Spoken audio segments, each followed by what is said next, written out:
week's Saturday was a bright Saturday, and today it's a rainy, beautiful Saturday. I welcome you to the Ed Innovator series, and we explored last week an overview on the real-world problem solving and innovation rubric. What are we discussing today? We are discussing the big ideas in real-world problem solving and innovation, and I promise you it's gonna be an exciting one. Do you remember the law of 21st century learning? I hope you do. If you can't recall, please hop on to episode 1, 2, 3 or any of the other episodes. And as we explore today's episode, please don't forget to subscribe to this video, okay? Let's hop in. Now, what exactly is problem solving? Problem solving involves students being able to complete a task that is new to them, or solve a problem they've never done before, or they're involved in a series of activities in which they are not given guides to do, or they're able to design a solution to a complex problem. That is what problem solving really entails. Do you know what problem solving is? Do you carry out problem solving activities in your classroom that help your students to design and develop these skills? Now, in problem solving, it does not involve the students following a specific set of guidelines or instructions. Neither does it involve them given specific tasks in which they are told what to do, how to do it, and what they would achieve. The children need to be able to apply their own knowledge, apply their critical thinking skills, apply their problem solving skills to be able to achieve a task. Then they are developing problem solving skills. When solving real-world problems, the following activities take place. 1.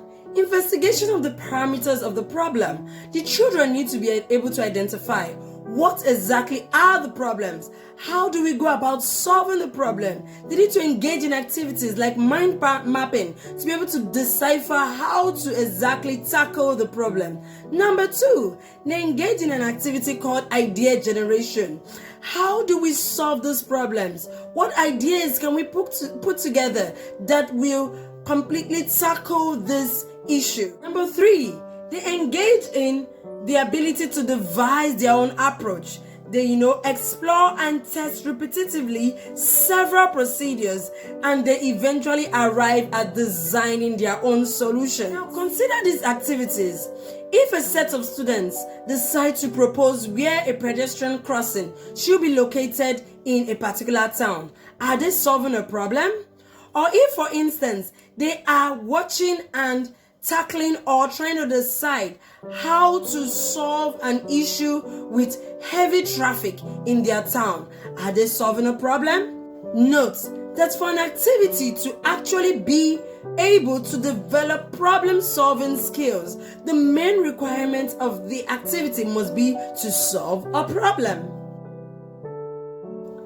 Let's consider this activity. If a student decides to recap on a content shared in a class, is the student solving a problem? Or if a student decides to look at a map and understudy how to locate a public library in a particular village, town, or setting, is the student solving a problem? Or if a student is given a sequence of activities to design a particular STEM activity, is the child solving a problem?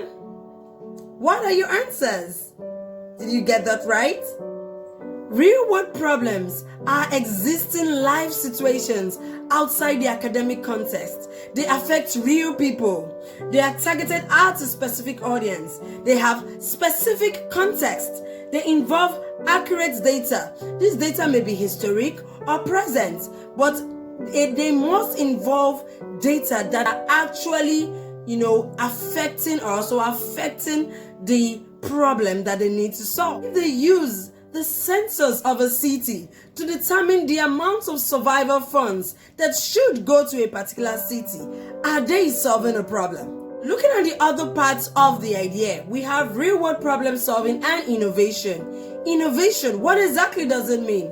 Innovation means the ability of the students to put their ideas into practicality, into the real world. It involves them being able to actually implement the ideas they have generated, the solutions they have generated. How well are they able to implement it and execute? That is what innovation really is. Now, innovation is when students implement their ideas and solutions outside the classroom. It involves, for instance, the execution of a digital garden. Are they actually able to implement that digital garden? It is not an innovation if they design the digital garden and they do not share it, but they only share it with their teachers and classmates.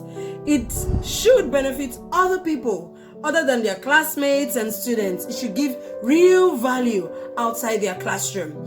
It is not innovative if it is educator controlled. Rather, innovation should involve the project being guided but not controlled by the educator. Now, if students decide to write a letter to the governor on how to improve STEAM education in schools worldwide and Lagos State, is that innovative? Now, if students decide to write a Shakespeare play to match the culture in their locality, but at the end of the day do not perform it, is that being innovative?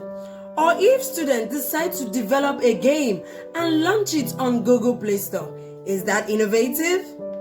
Yes, it is. Now, on this note, I would like to ask this simple question.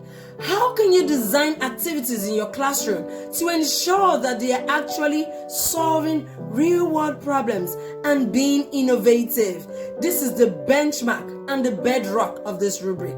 We would be exploring how to code our lesson activities to gauge the level of real-world problem solving and innovation happening in our classroom. Until then, see you next week. Bye! And don't forget to subscribe.